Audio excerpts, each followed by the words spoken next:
पीले दांत वाली बहू। रंजना कभी ब्रश नहीं करती थी। उसे कितनी बार उसके माँ बाप ने डांटा, लेकिन उसका कोई असर उस पर होता ही नहीं था, जिस कारण से उसके दांत पीले पीले हो जाते हैं। शादी के बाद अरे बहू, वैसे तो तुझ में कोई कमी नहीं है, पर तेरे दांत इतने पीले कैसे हैं बेटा? कैसे मतलब? कोई सर्जरी थोड़ी ना कराइए। वो तो क्या नाम, मैं ब्रश नहीं करती थी तो पीले हो गए। अब क्या करूं? आप कहें तो लाल करवा लूं या फिर काले? यार ये क्या है, क्यों माँ से लड़ रही हो?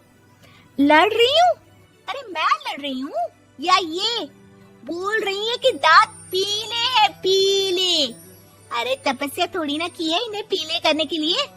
बकायदा ब्रश नहीं किया है 20 साल तक, तब जाकर। छी, कैसी बात कर रही हो? ये उस वक्त तो पीले नहीं थे जब हम लोग तुम्हें देखने आए थे। अरे तब साफ करवा लिया होगा डेंटिस्ट के पास जाकर। अब देखो कैसे पीले पीले लग रहे हैं। रंजना सास की तरफ गुस्से से देखती है। फिर शुरू हो गई पीले पीले पीले। अरे पीले तो तब भी थे जब मेरे हाथ का रसगुल्ला उड़ा उड़ा कर खा रही थी और बोल रही थी, लड़की नहीं गुणों का खजाना दे रहे भाई साहब आप। खैर, अब वो लोग करते भी तो क्या करते, पीले दांत वाली बहू पल्ले पड़ी थी तो झेलना तो था ही। एक दिन कीर्तन में रंजना गाना गा रही थी। अरे कमला बहन, माँ का द्वार है, यहाँ तो सब शुद्ध होकर आते हैं, फिर अपनी बहू को ब्रश भी नहीं करवाती तुम। दूर से पीले पीले दांत भक्ति में बाधा उत्पन्न कर रहे हैं। अरे कोई 2 साल की बच्ची थोड़ी ना लेकर आई हूँ मैं बहू बनाकर। अच्छी खासी लड़की है, अरे कैसे करवाऊं ब्रश? ये तो उसे खुद करना चाहिए ना। अब माँ बाप तो इसके जैसे तैसे निपटा दिए, ये नहीं सोचा कि सास कैसे संभालेगी। सास बहू को लेकर घर आ जाती है, लेकिन सोच लेती है कि अब इसे लेकर कहीं नहीं जाएगी। अगले रोज बहू कहती है, अरे क्या हो गया, मंदिर नहीं जाना क्या? कीर्तन का वक्त हो रहा है। मेरी मधुर वाणी से कान्हा जी जागते हैं और सोते हैं। आप तो जानती है ना उनकी भक्ति में कितना मन लगता है मेरा।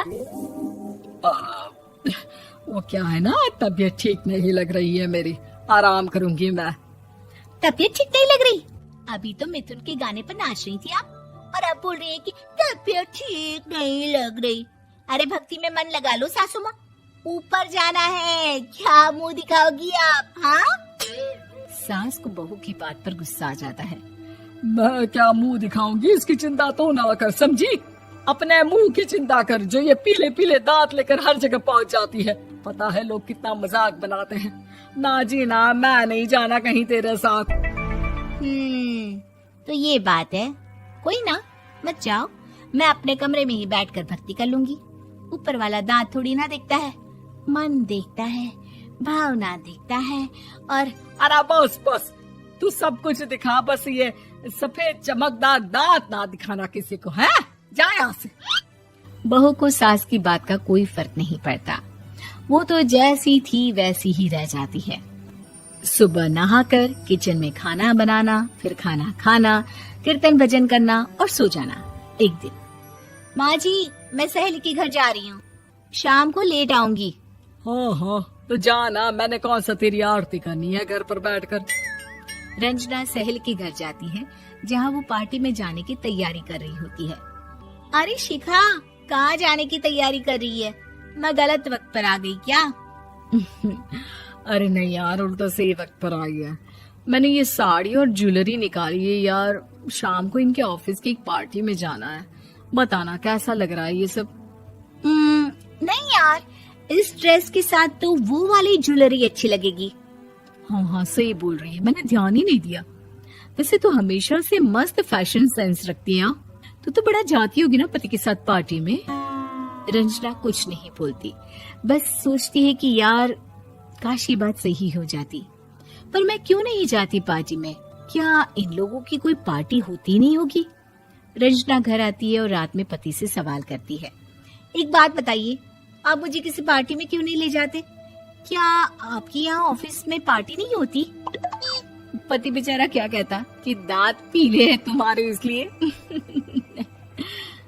अरे कोई पार्टी होती नहीं हम लोगों के ऑफिस में, तो कहाँ से लेकर जाऊं? और मार्केट, मॉल, कहीं वीकेंड घूमना, कहीं तो। अरे यार, सारे हफ्ते में एक छुट्टी मिलती है, तो सोचता हूँ कि आराम ही कर लूं। क्यों? रंजना मन मार के रह जाती है। पहले कभी सास के साथ मंदिर जाया करती थी, लेकिन वो भी सास ने ले जाना बंद कर दिया। घर बैठी बैठी रंजना बोर हो जाती है। तभी उसे आइडिया आता है और वो मायके जाने का सोचती है। सासू माँ, 2 दिनों के लिए मम्मी के घर जा रही हूँ।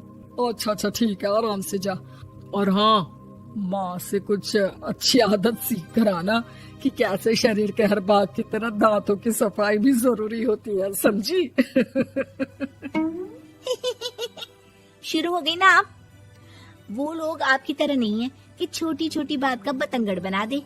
उन लोगों के लिए मैं मायने रखती हूँ, ना कि मेरे पीले पीले दांत। रंजना माँ को बिना बताए उन लोगों को सरप्राइज देती है, लेकिन जैसे ही वो दरवाजे पर पहुँचती है, अंदर देखती है कि घर वाले कहीं जा रहे होते हैं। अब माँ, काश रंजना दीदी के दांतों वाली प्रॉब्लम नहीं होती, तो वो भी हम लोगों के साथ चलती ना बुआ जी की बेटी की शादी में। हाँ बेटा, लेकिन अब उसे कौन समझाए कि उसको उसके पीले दांत नहीं दिखते, लेकिन उसके आसपास के लोगों को कितना एम्बैरेसिंग फील कराते हैं।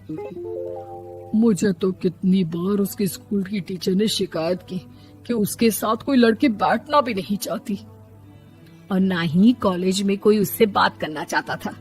लेकिन पता नहीं क्यों उसे ये बात समझ में ही नहीं आती।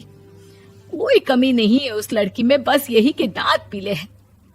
वो तो भला हो जीजा जी और उनकी माँ का, जो दीदी को जैसी है वैसे ही रखा हुआ है।